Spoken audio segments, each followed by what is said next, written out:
15/6/66 की बात चल रही थी कि दो बाप हैं। एक होता है इससे लोक का बाप, लौकिक दुनिया का बाप, और सारी मनुष्य सृष्टि का बाप। लेकिन होता है इस लोक का, और दूसरा बाप होता है पारलोक का बाप। पारलोक का बाप माने आत्माओं का बाप, क्योंकि आत्माएं पारलोक से आती है, लगातार आ रही हैं आत्माएं। जो आत्माएं ऊपर से नीचे आ जाती हैं उनको वापस जाने का रास्ता नहीं मिलता। इस दुनिया की जनसंख्या बढ़ती रहती है, बढ़ती रहती है, क्योंकि ऊपर से आत्माएं आ रही हैं। वापस जाने का रास्ता न मिलने के कारण संख्या बढ़ रही है। चाहे मनुष्य हो, चाहे कीट, पशु, पक्षी, पतंगे हो, सबकी जनसंख्या में बढ़ोतरी हो रही है। देश विदेश में इतनी कीटनाशक दवाइयां छिड़की जा रही हैं, फिर भी जनसंख्या मनुष्यों की जैसे बढ़ रही है, वैसे ही कीट, पशु, पक्षी भी बढ़ते जा रहे हैं। क्यों बढ़ते जा रहे हैं? बोलिए। ऊपर से आत्माएं नीचे उतर रही है, और जो नीचे उतर चुकी हैं उनको वापस जाने का रास्ता नहीं मिल रहा है।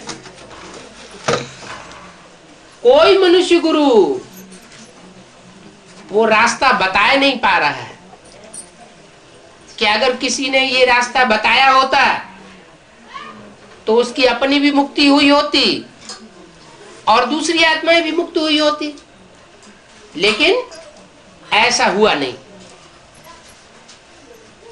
जब बहुत ही तादाद बढ़ जाती है,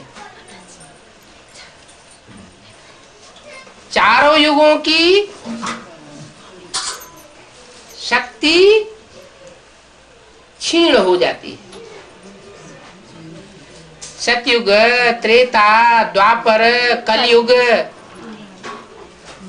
चारों युगों का जब ड्रामा पूरा होता है और दुनिया की आबादी बहुत बढ़ जाती है इंतहा, तो अंत में जो हम बिंदु बिंदु आत्माएं हैं, उन आत्माओं का बाप वो सुप्रीम सोल ज्योति बिंदु ऊपर से नीचे आता है। वो आत्माओं का बाप है, शरीरधारियों का बाप नहीं है। आत्मा अति सूक्ष्म होती है, जो हमारी भ्रकुटी में निवास करती है। उस अति सूक्ष्म आत्मा की निशानी है बिंदी या टीका। ये आत्मिक स्मृति में टिकने की निशानी है। दिखावा करने के लिए बिंदी या टीका लगाने की दरकार नहीं है। ऋषियों महर्षियों ने ये परंपरा इसलिए बनाई थी कि हम बिंदी को देखें तो आत्मा याद आ जाए, टीका को देखें तो इस शरीर में टिकी हुई आत्मा याद आ जाए। लेकिन हुआ क्या? वो बिंदी और टीका दिखावा करने के लिए लगाया जाने लगा, और ये भूल गया कि हम आत्मा हैं, या जिससे हम बात कर रहे हैं वो आत्मा है। तो वो परंपरा बिगड़ गई। अभी अंत में सुप्रीम सोल बाप फिर इस सृष्टि पर आकर के हम बच्चों को बताते हैं कि ये शरीर मिट्टी का बना हुआ है। 5 तत्व अर्थात जड़त्व का बना हुआ है। ये 5 तत्वों का पुतला है। इस पुतले में तुम्हारी आत्मा विराजमान है। भ्रकुटी में, भ्रकुटी में जो आत्मा विराजमान है उसका प्रूफ ये है कि कोई यहां गोली मारे तो फौरन मर जाएगा। यहां यहां या यहां, तो फौरन मर जाएगा। इंदिरा गांधी को गोली मारने वाले ने छाती में 27 गोलियां दाग दी और उनके जिंदा बने रहने की गुंजाइश बनी रही। एक हॉस्पिटल से दूसरे, दूसरे से तीसरे हॉस्पिटल में ले जाते रहे। अगर उस गोली मारने वाले को मालूम होता कि आत्मा यहां टिकी हुई है तो एक ही गोली में निशाना बांध करके काम तमाम कर देता। इस भ्रकुटी में जो आत्मा टिकी हुई है वो एक तरह की बैटरी है। ये आत्मा रूपी बैटरी अनेक जन्म लेते लेते डिस्चार्ज होती रहती है। सतयुग में लक्ष्मी नारायण के राज्य में देवी देवताओं का राज्य था। उन लक्ष्मी नारायण के मंदिर में जाके देखो, उनकी मूर्तियां, उनके चित्र, उनका चमकता हुआ चेहरा, उनकी बड़ी बड़ी आंखें कितना आकर्षण करती है। क्यों? क्योंकि सतयुग के आदि में आत्माएं सतो प्रधान थी। वो ही आत्माएं जन्म लेते लेते त्रेता में, त्रेता से द्वापर में, और द्वापर से अब कलयुग में जन्म लेते लेते एकदम शक्ति आत्मा की क्षीण हो गई, बैटरी डिस्चार्ज हो गई। अब जो बैटरी डिस्चार्ज हो गई है, उस बैटरी को चार्ज करने के लिए कलयुग के अंत में वो सुप्रीम सोल खुद आता है। वो सुप्रीम सोल है जनरेटर, जिससे बैटरी चार्ज की जाती है। उसको कहा जाता है सर्वशक्तिवान, सर्वशक्तियों का भंडार, ज्ञान का सागर, प्यार का सागर, सर्व प्रकार की शक्तियों का पुंज है। वो जब आता है तो तरीका सिखाता है कि बच्चे, तुम चारों युगों में जन्म मरण के चक्र में आते आते, सुख भोगते भोगते तुम्हारी आत्मा शक्तिहीन हो गई। अनेकों के संग में आने से तुम्हारी शक्ति क्षीण हो गई। अब मैं आया हुआ हूं, मेरे से अगर तुम संग करेंगे, योग लगावेंगे, तो तुम्हारी आत्मा रूपी बैटरी फिर से पावरफुल हो जाएगी। क्योंकि मैं तुम्हारी आत्मा का बाप हूं, तुम्हारे शरीर को जन्म देने वाला लौकिक बाप नहीं हूं, और इस लोक का वह बाप भी नहीं हूं जो सारी मनुष्य सृष्टि का बाप है। सारी मनुष्य सृष्टि के बाप को दुनिया के हर धर्म के लोग मानते हैं। क्या? क्रिश्चियन लोग कहते हैं एडम, मुसलमान लोग कहते हैं आदम, और जैनियों में कहा जाता है आदिनाथ, और हिंदुओं में उसको कहा जाता है आदिदेव, शंकर जी को। उनका कोई बाप नहीं होता। वो शंकर महादेव कहा जाता है। वो सबका पिता है, सारी मनुष्य सृष्टि का पिता। उसकी मूर्ति बनाई जाती है। मूर्तियां उन्हीं की बनती हैं जिन्होंने इस सृष्टि पर आकर के कोई काम करके गए हैं। अगर कोई काम करके न गए हो तो उनकी कोई मूर्ति क्यों बनावेगा? अब वो सुप्रीम सोल वो शंकर में प्रवेश करके वो सृष्टि निर्माण का कार्य करता है तीसरे ज्ञान नेत्र के रूप में। तीसरा नेत्र जो है शंकर को दिखाया जाता है और किसी देवता को नहीं दिखाते।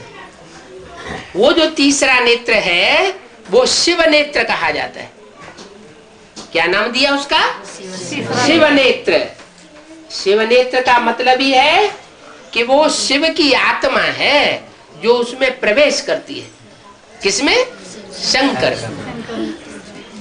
और मनुष्य मात्र में और देवताओं में प्रवेश नहीं करती। इसलिए और 33 करोड़ देवताओं के नाम के साथ शिव का नाम नहीं मिलाया जाता। शंकर के साथ शिव का नाम मिलाया जाता है। शिव शंकर भोलेनाथ कहा जाता है। क्यों मिलाया गया? शिव ब्रह्मा, शिव विष्णु क्यों नहीं कहा जाता? क्योंकि उनमें वो मुकर्रर रूप से प्रवेश करके कार्य नहीं करता। इसलिए शिव और शंकर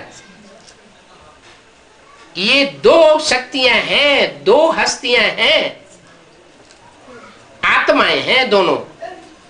उनमें वो ऊपर से जो आने वाली शिव की सोल है वो जन्म मरण के चक्र में नहीं आती, गर्भ से जन्म नहीं लेती, वो अजन्मा कहते हैं क्योंकि गर्भ से जन्म नहीं होता। उसको अभोक्ता कहते हैं क्योंकि वो सुख दुख नहीं भोगता। सुख दुख न भोगने के कारण वो सुप्रीम सोल शिव कभी बंधन में नहीं बंधता।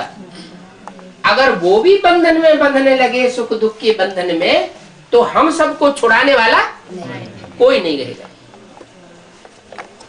तो वो एक तुरीय आत्मा है जिसको हम कहते हैं शिव। और उस शिव की यादगार भारत में ही नहीं, दुनिया के दूसरे देशों में भी वो शिवलिंग मिल रहे हैं। वो शिवलिंग जो है वो उस निराकार की यादगार है। शिवलिंग को हाथ पांव नाक आंख कान नहीं दिखाया जाता। जो बिंदु है सुप्रीम सोल, उस बिंदु का बड़ा आकार शिवलिंग बना दिया। जब रुद्र यज्ञ रचते हैं तो रुद्र यज्ञ में छोटे छोटे शालिग्राम बनाते हैं, लाखों की तादाद में शालिग्राम बनाए जाते हैं, और शिव का लिंग बड़ा बनाया जाता है। शालिग्राम भी गोल गोल और शिवलिंग भी गोल गोल, हाथ पांव नहीं दिखाते। क्यों? इतना बड़ा होता है क्या? नहीं, वो बड़ा कार्य करता है। क्या? बड़ा कार्य करता है। बड़ा कार्य करता है। क्या कार्य करता है? जो बड़ा कार्य करता है, क्योंकि काम तो इंद्रियों से ही किया जाता है, तो जो वो बड़ा कार्य करता है वह बड़ा कार्य दुनिया का और कोई मनुष्य इतना बड़ा कार्य नहीं कर सकता। कोई भी मनुष्य मात्र 500-700 करोड़ की दुनिया है आज, इतना बड़ा कार्य कोई नहीं कर सकता। और किस कर्मेंद्रिय से करता है? शिवलिंग कहा जाता है। क्या? शिवलिंग। लिंग। और देवताओं के सब इंद्रियों की पूजा होती है। कमल नयन कहा जाता है, कमल पाद कहा जाता है, कमल हस्त कहा जाता है, कमल मुख कहा जाता है, कमल नेत्र कहा जाता है। माने देवताओं के हर इंद्रिय की पूजा होती है और शिव की सिर्फ लिंग की पूजा होती है। क्यों? क्योंकि और जितने मनुष्य मात्र हैं उन्होंने लिंग से संग करके सारी सृष्टि को गड्ढे में गिरा दिया। क्योंकि लगाव पूर्वक कार्य करते हैं, अटैचमेंट पूर्वक। और वो शिव जो है वो अभोक्ता है। भोगी है या अभोगी? अभोगी। वो भोगी न होने के कारण जिन जिन आत्माओं के साथ उसका संग होता है उन आत्माओं से उसका अटैचमेंट नहीं होता है। अटैचमेंट न होने के कारण वो आत्माएं जब उसे याद करती है तो वो शुद्ध याद अटैचमेंट पैदा न करने के कारण नष्टो मोहा जल्दी बन जाती है। इसलिए शिवलिंग पूजा जाता है, और इंद्रियां नहीं पूजी जाती, क्योंकि और इंद्रियों से वो उतना कार्य नहीं करता। शिव शंकर में प्रवेश करके सारा कार्य करता है। तो शंकर की आंखें और धर्म पिताओं की तरह निराकारी स्टेज में दिखाई जाती। जैसे आपने चित्र देखा होगा महात्मा बुद्ध का, आपने चित्र देखा होगा गुरु नानक का, क्राइस्ट का, वो भी तो धर्म पिताएं हैं, धर्म स्थापन करते हैं ना। ऐसे ही वो सुप्रीम सोल जब इस सृष्टि पर आता है तो सनातन धर्म स्थापन करता है, देवी देवता धर्म। तो वो जिसमें प्रवेश करके वो धर्म स्थापन करता है, उसकी तो कितनी न निराकारी स्टेज बनी हुई होगी। चित्र को देखने से ही किसी के अंदर वो वाइब्रेशन फैल जाता है कि हम भी ऐसे ही निराकारी स्टेज वाले बने। क्यों? क्योंकि वो सुप्रीम सोल निराकारी है तो निर्विकारी भी है। निर्विकारी का मतलब कोई ऐसा विकृत कर्मकरण नहीं करता जिससे दूसरी आत्मा को दुख हो जाए। मनुष्य इंद्रियों से जो भी कर्म करते हैं दूसरों को दुख देते हैं। वो सुप्रीम सोल कोई भी कर्म ऐसा नहीं करता जिससे कोई को दुख हो, तो वो निर्विकारी है। निराकारी, निर्विकारी और निरहंकारी। उसको अपनी देह है ही नहीं। जिसको देह होती है उसको देह अहंकार होता है, जिसको देह नहीं उसको देह का अहंकार भी नहीं। तो वो सुप्रीम सोल इस सृष्टि पर जब आता है तो पतितों को पावन बनाने का विशेष कार्य करता है। क्या?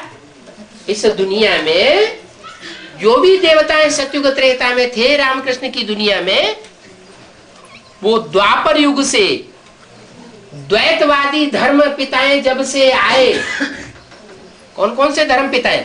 इब्राहिम, बुद्ध, क्राइस्ट, गुरु नानक, जिन्होंने आके इस्लाम धर्म, बौद्ध धर्म, क्रिश्चियन धर्म, ये धर्म फैलाए ना। तो जब से वो आए तो उन्होंने द्वैतवाद फैला दिया। क्या?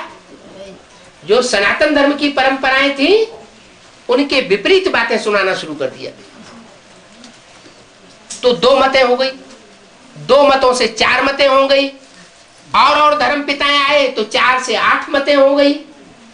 तो दुनिया में जैसे जैसे धर्म की संख्या बढ़ती जाती है वैसे वैसे अनेक मत बढ़ते जाते हैं।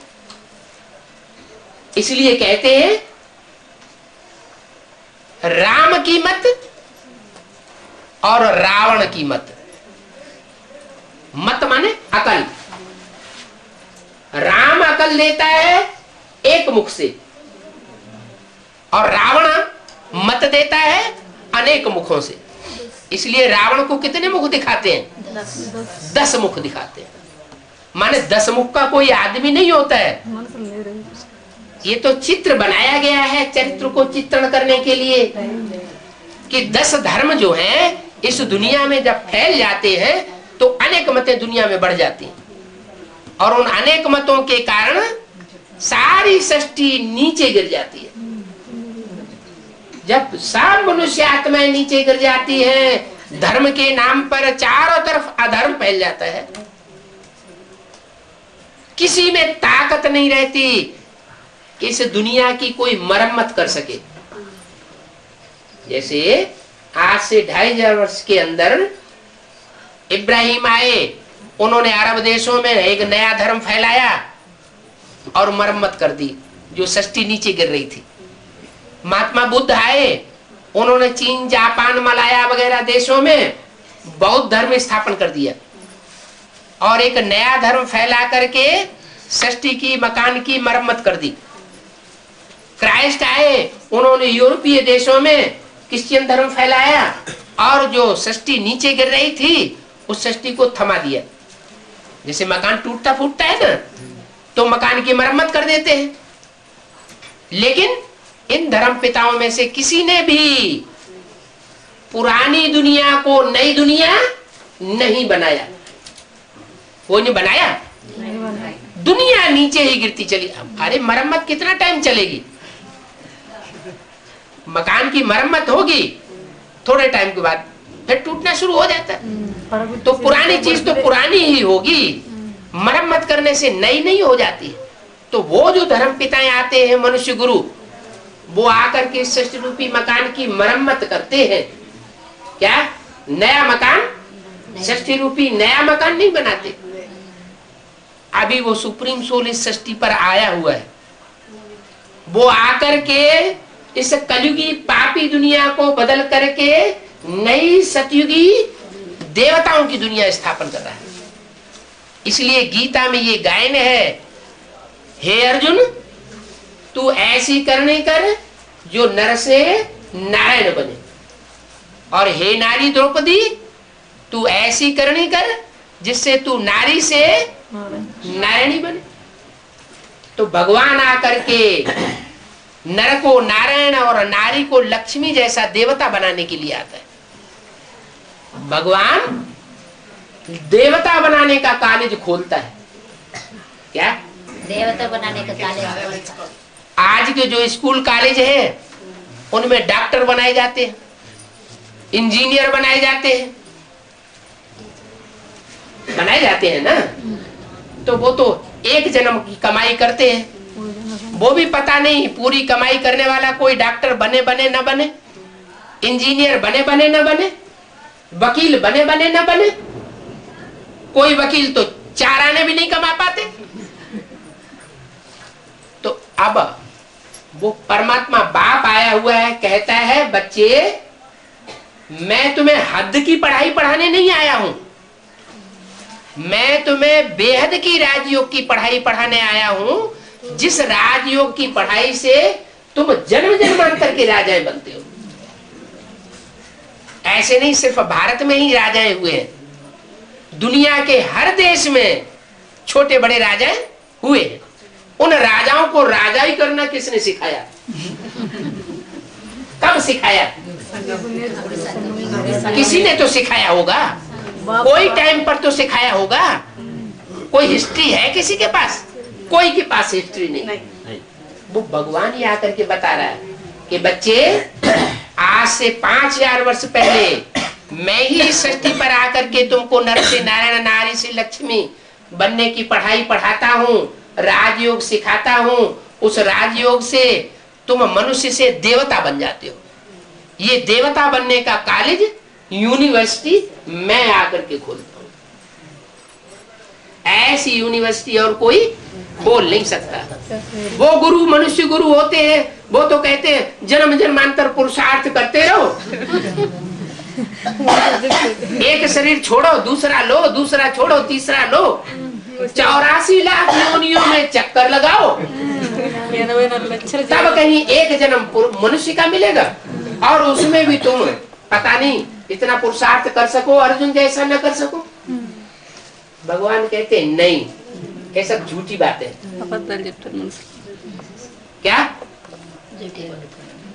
डॉक्टरी की पढ़ाई इस जन्म में पढ़ाई जाए और उससे कहा जाए पढ़ने वाले स्टूडेंट से अगले जन्म में डॉक्टर बन जाना,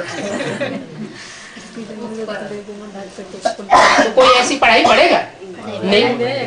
भगवान बाप आकर के कहते हैं बच्चे मैं इसी जन्म में पढ़ाई पढ़ाता हूँ और इसी जन्म में तुमको मनुष्य से देवता बनाता हूँ। कैसा देवता? सारे विश्व का मालिक। कोई देवता ऐसा है जो सारे विश्व का मालिक कहा जाता है? विश्वनाथ। हर हर महादेव शंभो काशी विश्वनाथ गंगे। और दूसरे धर्मों में ऐसे मनुष्य हुए हैं प्रतिभाशाली, जिन्होंने ये आकांक्षा की, इच्छा की कि हम सारी दुनिया के ऊपर राज्य करेंगे। हिटलर, नेपोलियन बड़े बड़े हुए और उन्होंने सारी दुनिया के ऊपर आक्रमण किए, सारी दुनिया के ऊपर राज्य करने के लिए। बाहुबल से उन्होंने सारी दुनिया को जीतने के लिए बहुत हत्याएं कर डाली, लेकिन कोई भी सारे विश्व के ऊपर राजाई नहीं कर सके। अभी परमात्मा बाप आकर के बता रहे हैं कि हिंसा के बल पर कोई विश्व के ऊपर विजय प्राप्त नहीं कर सकता। मैं इस सृष्टि पर आता हूं तो तुम बच्चों को ये राज सिखाता हूं कि कौन सा वो राजयोग है जिस राजयोग को सीख करके तुम काम जीते जगत जीत बनते हो। क्या दिखाते हैं शास्त्रों में? शंकर जी ने क्या किया? कामदेव को भस्म किया। वो समझते हैं कामदेव कोई देवता था, है जिसको आंख खोली हो भस्म हो गया। अरे ये आंख खोलने की बात नहीं है, ये तो ज्ञान का तीसरा नेत्र है। सुप्रीम सोल बाप इस सृष्टि पर आता है, कोई मनुष्य तन में प्रवेश करता है। जिस मनुष्य तन में प्रवेश करता है वो संसार में शंकर के नाम से, विश्वनाथ शंकर के नाम से प्रत्यक्ष होता है। और वो विश्वनाथ शंकर के द्वारा अपने जीवन में ऐसा राजयोग की प्रक्रिया अपनाई जाती है जिससे वो अपने अंदर के काम विकार को भस्म कर देता है। जो अपने अंदर के काम विकार को भस्म करेगा वो दूसरों का भी कर सकेगा। जिसके अपने अंदर के ही काम क्रोध लोभ मोह अहंकार खत्म नहीं हुए होंगे वो दूसरों के नहीं कर सकेगा। जो देवता बना होगा वो दूसरों को देवता बनाएगा। खुद ही राक्षस होगा तो दूसरों को राक्षस बनाएगा। चोर डकैत होगा तो दूसरों को चोर डकैत बनाएगा। तो वो परमपिता परमात्मा अभी इस सृष्टि पर आकर के वो रास्ता बताए रहे हैं और बताए रहे हैं कि बच्चे तुम्हारे दो बेहद के बाप हैं। एक है बिंदु बिंदु आत्माओं का बाप। तुम्हारी जो बिंदु रूप आत्मा है ना भ्रकुटी में बैठी हुई, इन बिंदु बिंदु आत्माओं का बाप सुप्रीम सोल शिव वो भी बिंदु है। दोस्तों बिंदु का बड़ा आकार शिवलिंग पूजा करने के लिए बड़ा बना दिया है। ये दिखाने के लिए कि उसने बड़ा कार्य किया है। उतना बड़ा कार्य और कोई मनुष्य गुरु कर नहीं सकता, इसलिए उसके लिंग पूजे जाते हैं। पूजने का मतलब पूजा उसी की जाती है जिसने अपने जीवन में पवित्रता धारण की। जो अपवित्र होगा उसकी पूजा नहीं होती।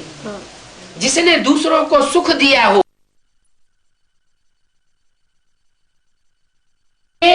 तो सारी इंद्रियां कंट्रोल हो जाएंगी। मन जीते जगत जीत। मन को कंट्रोल करना ये दुनिया में कोई नहीं सिखा सकता। वो धर्म पिताएं, वो धर्म नेताएं, वो महात्माएं शरीर का योग सिखाते हैं। योगासन सिखाएंगे, उल्टे हो जाओ, सीधे हो जाओ, टांग उठाओ, हाथ उठाओ, ये शरीर के योग सिखाते हैं। मैं तुमको राजयोग से आत्मा अर्थात मन बुद्धि को कंट्रोल करना सिखाता हूं। ये आत्मा अर्थात मन बुद्धि को कंट्रोल करने की प्रक्रिया आज तक किसी ने नहीं सिखाई। आत्मा का रूप ही नहीं जानते। शास्त्रों में कहीं मनुष्य गुरुओं ने लिख दिया आत्मा अंगूठे मिसल है। फिर गीता में लिख दिया है अणोअणीयम, अणुरूप है। तो बात क्लियर नहीं होती। किसी को पक्का पता नहीं है कि आत्मा का रूप क्या है। परमात्मा बाप आकर के अभी इस समय बताए रहे हैं, बच्चे तुम्हारी आत्मा अति सूक्ष्म ज्योति बिंदु है। जैसे आसमान में स्टार चमकता है, ऐसे तुम्हारी भ्रकुटी में वो स्टार बैठा हुआ है। आत्मा चैतन्य जिसकी रोशनी इन आंखों से निकल रही है। आत्मा जब निकल जाती है शरीर से तो आंखें बटन हो जाती है। आंखों में रोशनी रहती है क्या? नहीं। किसी मुर्दे की आंखों को देखो, उसमें रोशनी होती है क्या? नहीं होती। क्या हो गया? आत्मा वो स्टार निकल गया। तो आत्मा रूपी स्टार का किसी को ज्ञान ही नहीं है। अब मैं आकर के तुमको बताता हूं कि तुम आत्मा रूपी स्टार हो। इस स्टार में मन बुद्धि की शक्ति समाई हुई है। क्या? मन और बुद्धि। मन माने संकल्प विकल्प चलाने की शक्ति, मनन चिंतन मंथन करने की शक्ति वो मन है, और वो शक्ति जो फैसला करती है, परखती है, ये अच्छा है, ये बुरा है, ये कर्म करना चाहिए, ये कर्म नहीं करना चाहिए, ये परख शक्ति और निर्णय करने की शक्ति जो होती है वो बुद्धि का काम है। तो ये मन और ये बुद्धि, ये तीन शक्तियां, तीसरी है संस्कार शक्ति। क्या? हम जो अच्छे बुरे कर्म करते हैं, वो अच्छे बुरे कर्म, उनका प्रभाव हमारी बुद्धि पर बैठ जाता है। क्या? किसी ने इस जीवन में सारी जिंदगी जानवरों को काट काट करके बेचा है, कसाई बना, तो उसको संस्कार पड़ जाता है। वो संस्कार जो है अगले जन्म में जब वो जन्म लेगा किसी कसाई के घर में, तो उसकी बुद्धि में ये नहीं बैठेगा कि ये कोई खराब काम है। जैसे कि कोई चोर होता है, पहली बार चोरी करता है तो उसका मन खाता है, अरे ये चोरी का काम अच्छा नहीं किया, जिसकी चोरी की बेचारे को दुख हुआ होगा, तो अंदर से दिल खाता है। लेकिन जो बार बार चोरी करेगा तो उसका दिल खाना बंद हो जाता है। तो ऐसे ये संस्कार हैं, अच्छे कर्म और बुरे कर्मों के संस्कार आत्मा में चढ़ते रहते हैं। तो मन, बुद्धि और संस्कार, ये तीन शक्तियां इस स्टार में समाई हुई। अब ये आत्मा रूपी स्टार अनेक जन्म लेते लेते, अनेक जन्मों में सुख और दुख भोगते भोगते अब ये कमजोर हो चुका है। क्या? आज से 500 साल पहले, 400 साल पहले महाराणा प्रताप हुए थे, सुना होगा। महाराणा प्रताप की जो तलवार है वो म्यूजियम में रखी हुई है, आप उठा के उसे देखिए, हिला भी नहीं पा रहे हम लोग। और वो तलवार से खटाखट लड़ाई लड़ते थे, दूसरे हाथ में भाला भी पकड़ते थे, उसी हाथ में घोड़े की लगाम भी पकड़ते थे, और इतना हट्टा कट्टा लंबा चौड़ा शरीर था। अब ये शरीर कैसे हो गए टिर्री? ये गाल चुपुट्टी क्यों होते जा रहे हैं? क्योंकि आत्मा रूपी बीज कमजोर हो गया। जैसा बीज वैसा वृक्ष, माने शरीर रूपी वृक्ष तैयार होगा।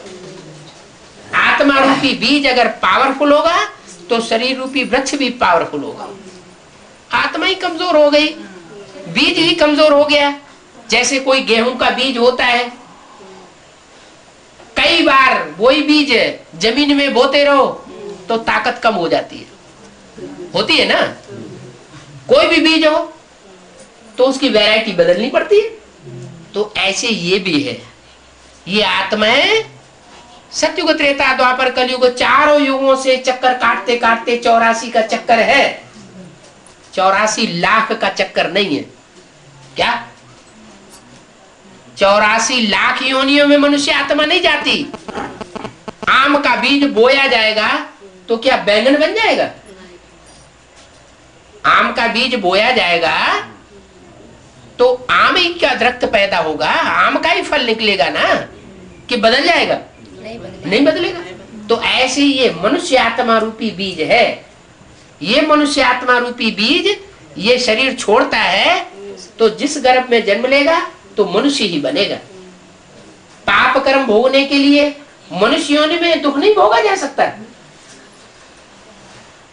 पाप कर्म मनुष्य योनि में भोगा जा सकता है ना? नहीं भोगा जा सकता? भोगा जा सकता है। तो जब मनुष्य योनि में ही जन्म लेकर के पाप कर्म भोग दिए जा सकते हैं तो दूसरी योनि में जन्म लेने की क्या दरकार? ये तो झूठी बातें बनाई थी मनुष्य गुरुओं ने। हाँ, देहधारी गुरुओं ने हमको भरमाई दिया। आत्मा 84 लाख योनियां लेती है, 84 लाख का चक्कर लगाने के बाद एक मनुष्य जन्म मिलता है। अरे फिर तो दुनिया पाप कर रही है। पाप कर रही है तो मनुष्यों के जन्म बढ़ने चाहिए, घटने चाहिए? कम होने चाहिए, लेकिन मनुष्य तो और बढ़ते चले जा रहे हैं। इससे साबित होता है कि मनुष्य आत्मा मनुष्य ही बन रही है, और भी ऊपर से आत्मा मनुष्य आत्मा उतर रही है। और यहाँ की जो आत्मा है वो यही जन्म मरण के चक्कर में आ रही है, इसलिए दुनिया की जनसंख्या बढ़ रही है। अभी परमात्मा बाप ये राज समझाए रहे क्या कि मनुष्य आत्मा 84 लाख योनि नहीं जाती, मनुष्य आत्मा सिर्फ मनुष्य का जन्म लेती है और मनुष्य अच्छे कर्म करता है, जो भगवान ने अच्छे कर्म सिखाए हैं वो कर्म अकर्म विकर्म पाप कर्म की गति सीखता है तो वो मनुष्य से देवता बन सकता है। और जो मनुष्य को भगवान ने अच्छे कर्म सिखाए थे ज्ञान दे करके, उन अच्छे कर्मों की तरफ ध्यान नहीं देता, भगवान की बताई हुई ज्ञान की बातों को विश्वास नहीं करता और पाप कर्म ही करता जाता है, तो वो राक्षस बन जाता है। क्या? राक्षस। अभी भगवान इस सृष्टि पर आया हुआ है, कोई राक्षस का पार्ट बजाने वाले हैं, कोई देवता का पार्ट बजाने वाले हैं, कोई मनुष्य का पार्ट बजाने वाले हैं। अभी चेहरे तैयार हो रहे हैं। क्या? अभी जन्म जन्मांतर के चेहरे तैयार हो रहे हैं। जब चेहरे तैयार हो जाएंगे, नाटक खेलते हैं ना, तो नाटक में उनका चेहरा बनाते हैं। कोई का रावण का चेहरा बनाया, कोई का राम का चेहरा बनाया, कोई का मेघनाथ का चेहरा बनाया, कोई का हनुमान का चेहरा बनाया जाता है ना। तो ऐसे ही भगवान अभी आकर के सबके चेहरे तैयार कर रहा है जन्म जन्मांतर के। अब चाहे तो भगवान की श्रीमत पर चल करके अपने अच्छे देवताओं के चेहरे बना लो, और चाहे तो राक्षसी चेहरे बना लो, सूर्पनखा का चेहरा बना लो, पूतना का चेहरा बना लो। अभी भगवान पढ़ाई पढ़ाए रहा है। हमारी मुट्ठी में हमारी तकदीर दे दी है। क्या? भगवान ने पढ़ाई पढ़ाकर हमारी मुट्ठी में हमारी तकदीर दे दी है। वो तकदीर को चाहे तो हम जमीन से पटक दें, हैं? उसका सत्यानाश कर दें, और चाहे तो उस तकदीर से हम जन्म जन्मांतर के लिए अपनी राजाई प्राप्त कर लें। राजाओं को ज्यादा सुख होता है या प्रजा को ज्यादा सुख होता है? राजाओं को बहुत सुख होता है।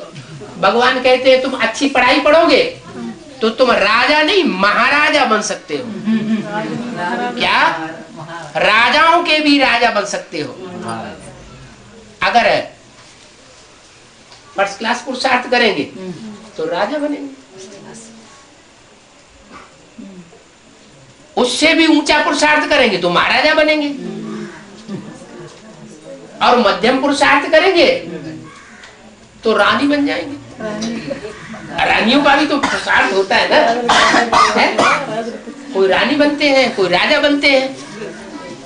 अगर ऐसा पुरुषार्थ न कर पाए तो राजकुमार राजकुमारी तो बन जाएंगे। राजा के घर में जन्म लिया तो राजकुमार बना, स्त्री चोला मिला राजा के घर में तो राजकुमारी बना। तो राजकुमार और राजकुमारी पद तो पा सकते हो, सब राजकुमार राजकुमारी राजा नहीं बनते हैं। क्या? एक राजा के 4 राजकुमार हैं, 4 राजकुमारियां हैं, सब राजा बनेंगे क्या? नहीं, एक राजा बनता है और बाकी सब राजकुमार युवराज बन के रह जाते हैं, युवराजी बन के रह जाते हैं। तो बाप कहते हैं मेरे पास जो पढ़ाई है उस पढ़ाई की रिजल्ट बहुत भारी है। आंख ऐसे निकलेंगे जो जन्म जन्मांतर जिनकी पूजा होती है, अष्टदेव। जब शादी होती है, यज्ञोपवीत होता है, कोई और अनुष्ठान होता है, कथा होती है, रामायण की कथा होती है ना, सत्यनारायण की कथा होती है ना, तो नवग्रह बनाए जाते हैं और उन नवग्रहों की पूजा होती है। वो नवग्रह कोई वो ग्रह नहीं है, सूर्य, चंद्रमा, सोम, बुध, मंगल, वो तो जड़ सितारे हैं। तुम हो आत्मा रूपी चैतन्य सितारे। ये तुम आत्मा रूपी चैतन्य सितारों की पूजा होती है। क्या? जो अच्छे कर्म करके जाते हैं उनकी पूजा होती है, जो खराब कर्म करके जाते हैं उनकी ग्लानि होती है। रावण की पूजा होती है कि ग्लानि होती है? कंस की ग्लानि होती है कि पूजा होती है? ग्लानि होती है। देवताओं की पूजा होती है, ब्रह्मा विष्णु शंकर, ब्रह्मा और विष्णु की पूजा होती है, ग्लानि होती है? पूजा ज्यादा होती है, ग्लानि भी होती है। ग्लानि इसलिए होती है कि अभी हम पढ़ाई पढ़ रहे हैं तो पढ़ाई पढ़ते पढ़ते पूरी पढ़ाई न पढ़ पाने के कारण, क्योंकि कोई पढ़ाई एकदम तो नहीं पढ़ी जा सकती, क्या पढ़ाई पढ़ने में टाइम लगता है ना, तो पूरी पढ़ाई न पढ़ने के कारण कभी उल्टे कर्म भी हो जाते हो जाता है ना। तो जो उल्टा कर्म हो जाता है उसका फल भी उल्टा नूद हो जाता है। तो इसलिए कोई तो ऊंचा पद पाते हैं, कोई नीचा पद पाते हैं। 8 हैं ऐसे जो बहुत ऊंचा पद पाते हैं, पास विदानर कहे जाते हैं। और फिर 108 ऐसे हैं जो जन्म जन्मांतर के राजाएं बनते हैं। और उनसे भी नीचे हैं 1000 ब्रह्मा की भुजाएं,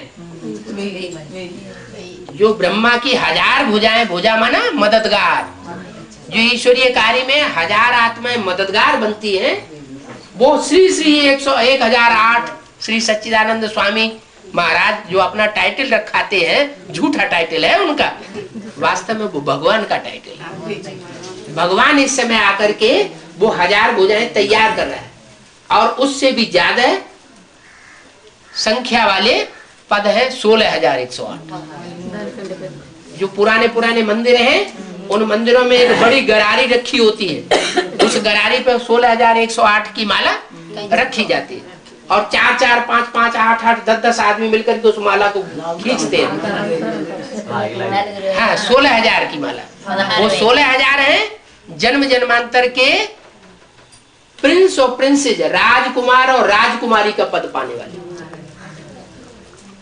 तो ये राज परिवार परमात्मा बाप आकर के स्थापन कर रहा है। पढ़ाई जो पढ़ेगा तो वो राजा बनेगा, पढ़ेंगे लिखेंगे तो बनेंगे नवाब, और रुलेंगे पिलेंगे तो होंगे खराब। उस पढ़ाई में भी तो ऐसे ही होता है, तो इस पढ़ाई में भी ऐसे ही है। भगवान आकर के जो पढ़ाई पढ़ाए रहे हैं, उस पढ़ाई में जो ज्यादा ध्यान देंगे तो जरूर ऊंचा पद पाएंगे। ध्यान नहीं देंगे, जो मायावी दुनिया महलमाड़ियों अटारियों वाली हम देख रहे हैं, उसी में बुद्धि लगाएंगे तो भगवान बाप कहते हैं जिनकी बुद्धि धन कमाने में लगी हुई है इस समय, उनकी किस्मत फूटी हुई समझो। क्या? अरे पेट तो क्या चाहता है? 2 रोटी। 2 रोटी के लिए 24 घंटे काहे के लिए बर्बाद कर रहे हो? अभी तो टाइम बहुत वैल्यूबल है। कैसा टाइम है? अभी एटम बम बन चुके हैं।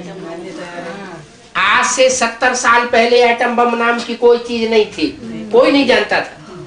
70 साल पहले भगवान भी इस सृष्टि पर नहीं आया था। जब भगवान इस सृष्टि पर आता है, शंकर में प्रवेश करता है। किसमें प्रवेश करता है? हर, उसका नाम है हर। शंकर का नाम क्या है? हर। हर माना हरण करने वाला, पापों का हरण करने वाला। हर हर बम बम।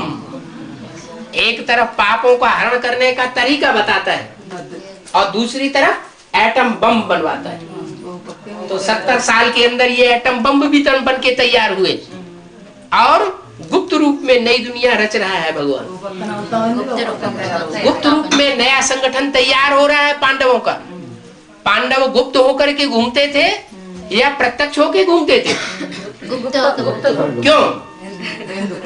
क्यों घूमते थे गुप्त होकर के? क्योंकि पांडव 5 थे और कौरव सैकड़ों की तादाद में थे, इसलिए उनका डर था उनको। इसलिए गुप्त रूप में अपना काम चलता रहता है। दुनिया नहीं जानती कि ये क्या हो रहा है, भगवान जाने, भगवान के बच्चे जाने। तो ये नई विश्व के लिए नई राजाई स्थापन हो रही है।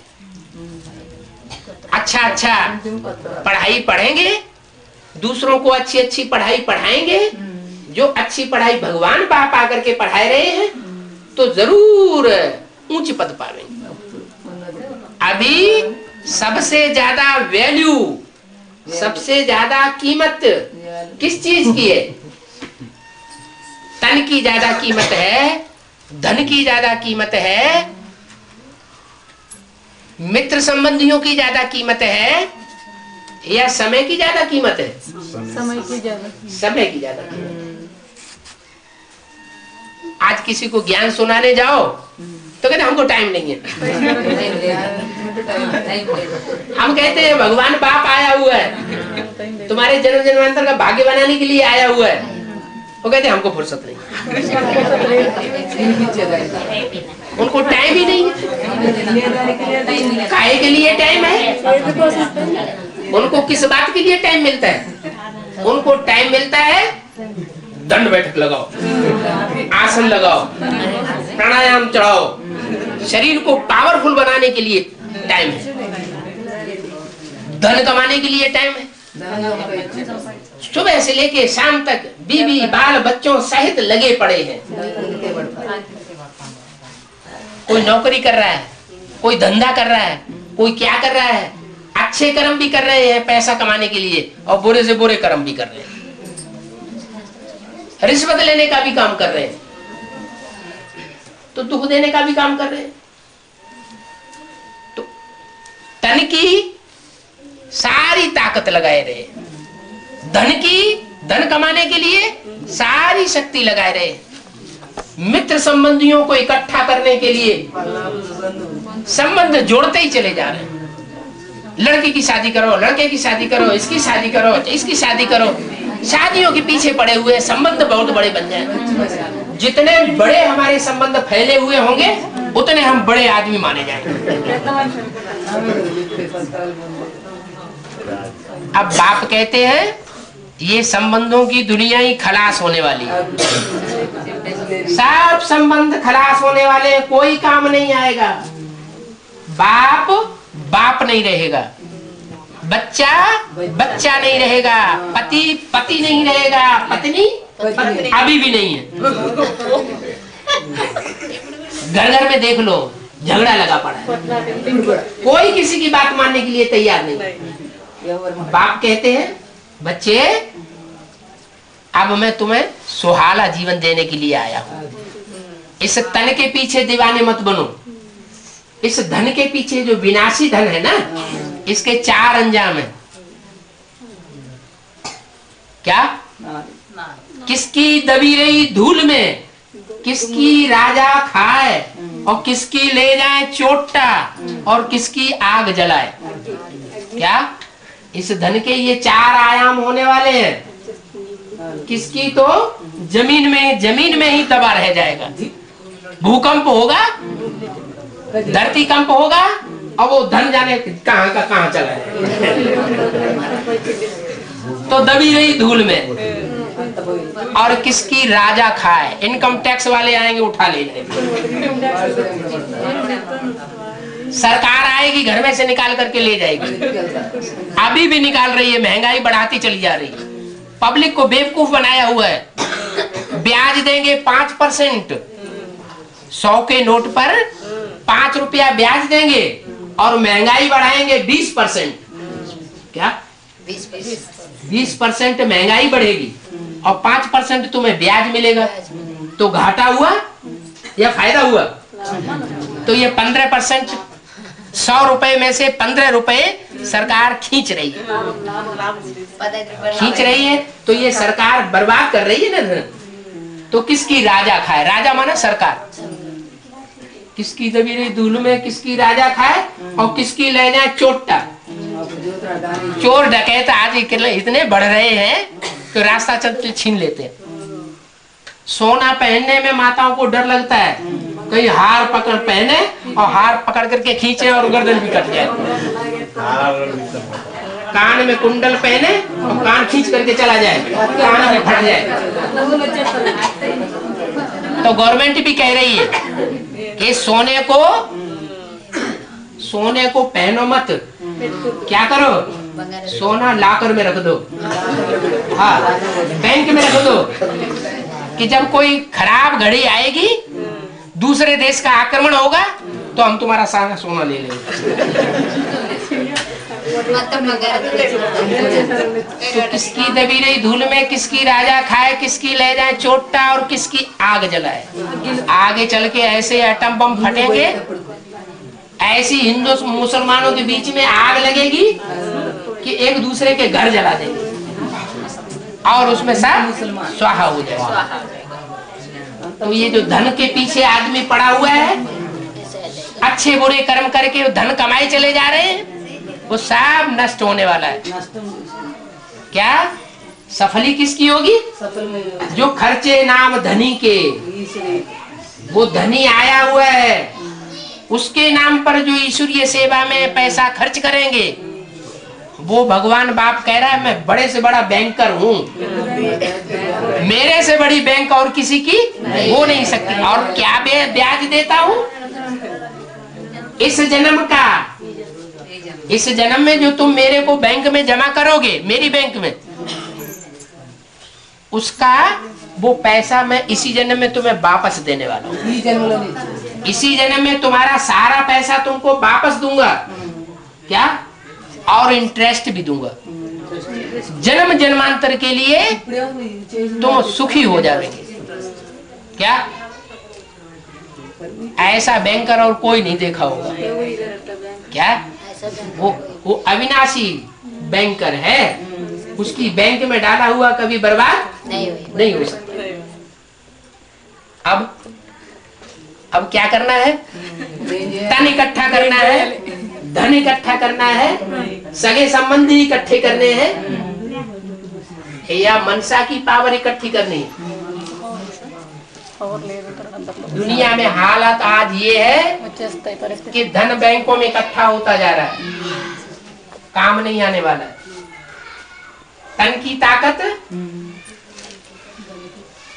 जो खाद का भोजन है, खाद केमिकल डाल करके खेती में चास पैदा की जाती है ना, खेती, वो केमिकल का आलू, केमिकल का गेहूं, केमिकल का चावल, वो खा करके कैंसर होता जा रहा है, ब्लड प्रेशर बढ़ता जा रहा है। तो इससे फायदा नहीं हो रहा है, जो अनाज हम खा रहे हैं उससे और ही ज्यादा नुकसान हो रहा है। बाप कहते हैं मैं तुम्हें गुरु मंत्र देने आया हूं, जैसा अन्न वैसा मन बनेगा। श्रेष्ठ अच्छा अन्न खाएंगे, अच्छा मन बनेगा। जानवरों का मांस खाएंगे तो जानवर बुद्धि बनेगी। इसलिए अन्न का सुधार करो। इसलिए ये अन्न सुधार करने के लिए आजकल नए नए तरीके निकल रहे हैं। खाद केमिकल नहीं लगाते हैं खेती में, क्या केचुए की खाद लगाते हैं, गोबर की खाद लगाते हैं। तो उससे क्या होगा? हाँ, उससे अच्छा अन्न पैदा होगा, उस अन्न से मन शुद्ध बनेगा। तो तन बल में ताकत नहीं, धन बल में ताकत नहीं, और जन संबंधी जो इकट्ठे कर रहे हैं उनमें भी, जन बल में भी कोई ताकत नहीं। अब रह गया मन बल। मनोबल की आज ये हालत है कि सुबह से लेकर के शाम तक मन जो है कहीं इधर भटकता है, कहीं उधर भटकता है, कहीं इधर जाता है, कहीं उधर जाता है। मन की शक्ति क्षीण हो रही है, खलास हो रही है मन की शक्ति, या इकट्ठी हो रही है? क्षीण हो रही है। मन की शक्ति सारी क्षीण हो रही है। रात को सोते हैं तो सपने में आत्मा इधर उधर भागती है, स्वप्न में आत्मा इधर जाती है, कहीं इधर जाती है, मन उधर भटकता है, उधर भटकता है। तो शक्ति क्षीण हो रही है, रात में सोते भी और दिन में जागते भी, मनोबल भी क्षीण हो रहा है। अभी भगवान बाप कहते हैं ये मनोबल ही तो तुम्हारी आत्मा है, और तुम इसको क्यों क्षीण कर रहे हो? क्यों तन बल के पीछे पागल बने हो? क्यों धनबल के पीछे पागल बने हो? क्यों सगे संबंधियों से संबंध जोड़ने में अपनी सारी बुद्धि खवाए रहे हो? अब तुम मन को एकाग्र करना सीखो, मन इकट्ठा करना सीखो, मनोबल की पावर बढ़ेगी। बैंक बैलेंस बढ़ाने से कोई फायदा नहीं धन का, अब ये मन का बैंक बैलेंस बढ़ाओ। उसके लिए मैं सिखाता हूं कि तुम ज्योति बिंदु आत्मा हो। सवेरे ही उठते उठते 8, 10, 15 मिनट स्टार को याद करो, सब भूल जाओ, कुछ मत याद आने दो। अमृत बेला सवेरे का टाइम 2 बजे से लेकर के पौने 5 बजे तक का बहुत श्रेष्ठ टाइम है। उसमें अगर आत्मिक स्मृति का 15-20 मिनट भी अभ्यास कर लिया, दुनियावी सारे संकल्प भूल जाओ, तो फाउंडेशन पक्का पड़ जाएगा सवेरे का। जब सवेरे का पक्का फाउंडेशन पड़ेगा तो क्या होगा रिजल्ट? अच्छी निकलेगी, सारा दिन बढ़िया गुजरेगा। क्या नहीं तो क्या होता है, छोटी सी परेशानी आ जाती है, मन खराब होने लगता है। हम बहुत परेशान हैं, हम बहुत दुखी हैं। अरे क्या परेशानी, क्या दुखी? 2 रोटी मिल रही है पेट के लिए, कपड़ा पहनने के लिए मिल रहा है, मकान रहने के लिए मिल रहा है, अभी तो कोई परेशानी नहीं है।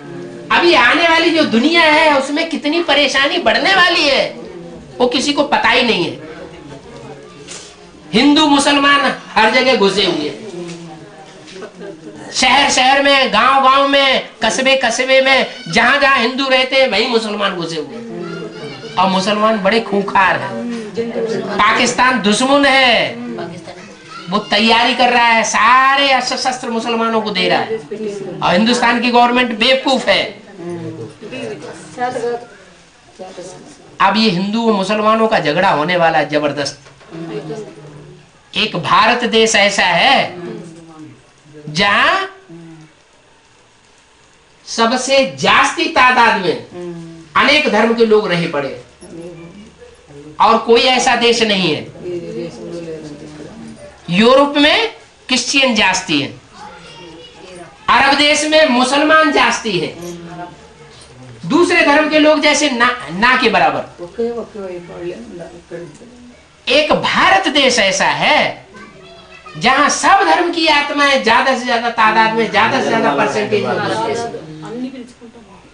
और जब अनेक धर्म के लोग इकट्ठे हुए पड़े होंगे तो आपस में धर्म के आधार पर झगड़ा होगा ना, वो अंदर अंदर आग सुलग रही है। एक भारत देश ऐसा है जहां अनेक जातियां हैं, इन जातियों को लेकर के इतना विद्वेष और किसी देश में नहीं है।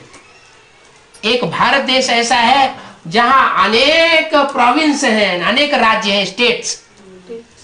इतने स्टेट के आधार पर झगड़ा और कहीं नहीं है दूसरे देश में। एक भारत देश ऐसा है जहां अनेक भाषाएं हैं।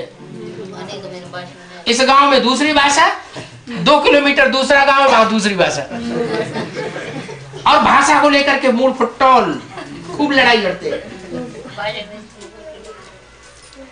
यहां जितनी राजनीतिक पार्टियां हैं उतनी राजनीतिक पार्टियां किसी भी देश में नहीं है। तो अंदर अंदर ये आग लग रही है, आग सुलग रही है, ये कब फूट पड़े किसी को पता नहीं है।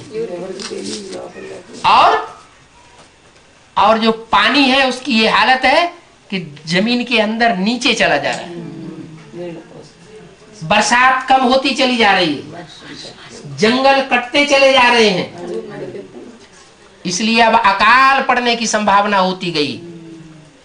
यहाँ की गवर्नमेंट अपनी लाज बचाने के लिए अकाल घोषित नहीं कर रही, विदेशों से, इधर से उधर से सारा अनाज इकट्ठा करके दिखा देते हैं कि हमारे पास इतना अनाज है।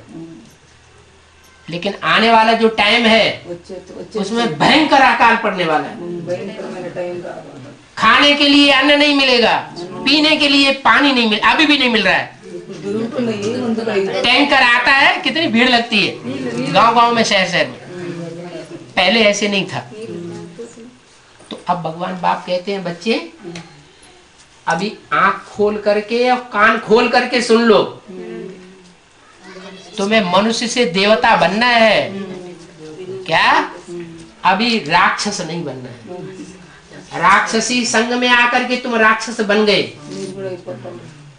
इस्लामी, बौद्धि, क्रिश्चियन, मुसलमान, इनके संग में आकर के जो कुछ हुआ सो हुआ। अब नहीं बनना है। ओम शांति।